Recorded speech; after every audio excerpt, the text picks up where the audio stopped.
So watch here. I mean, we don't see anything here. Now this, on a normal day, people are going to look at this and they're going to come to the conclusion that this is the horizon line. It's a physical separation between where the Earth ends and it curves over, and that's as far as we can see, period. But on this specific day, the sun gets behind and creates a silhouette. So you'll see that coming up here shortly. And the fact of the matter is that these mountains are not floating and levitating in the air. They're just not. They're not a mirage. Doesn't have any of the characteristics of mirage. There's no towering, there's no floating, there's no distortion, there's nothing. That is the mountains of Canigao. Now, when you hear people say, oh, it's just this mountain here, this peak is 9,000 feet, but the rest of the mountain chain is there. So granted, can you see down to 1,000 feet or down to the shore? No, because you're looking over a vast amount of water. And again, reading these things that I read today are just more backup of that, of exactly what's going on here. But here, if you look at, this is not a mirage. You'll see this is not rising, this is not shimmering. This is the mountains of Canigao.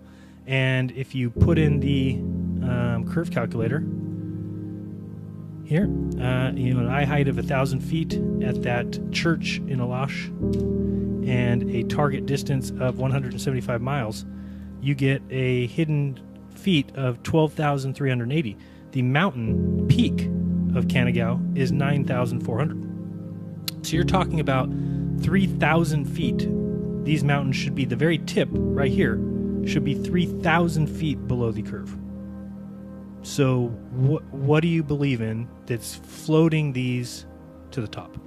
What is lifting mountains to the top? It's just not what they say. And so, for me, I'm not going to just take their words. Oh, this is okay. Yeah, it must be an astronomical thing. The sun's lifting thing. The sun doesn't lift mountains up. If these mountains are behind the curve, I wouldn't be able to see them. I cannot see through ocean water, and the sun is not a magic ball that lifts mountains up over water so I can see it. It's just not the way it works. So, and this is not a mirage. That's what they want to try and call it, because there's no other excuse for why we're seeing things at such distances that we shouldn't. And there's still people who go around and tell me that every observation that we see matches perfectly on a globe. That is an observation, and it doesn't match the globe at all. In fact, it would be impossible on any globe unless you believe in floating land and levitating mountain chains.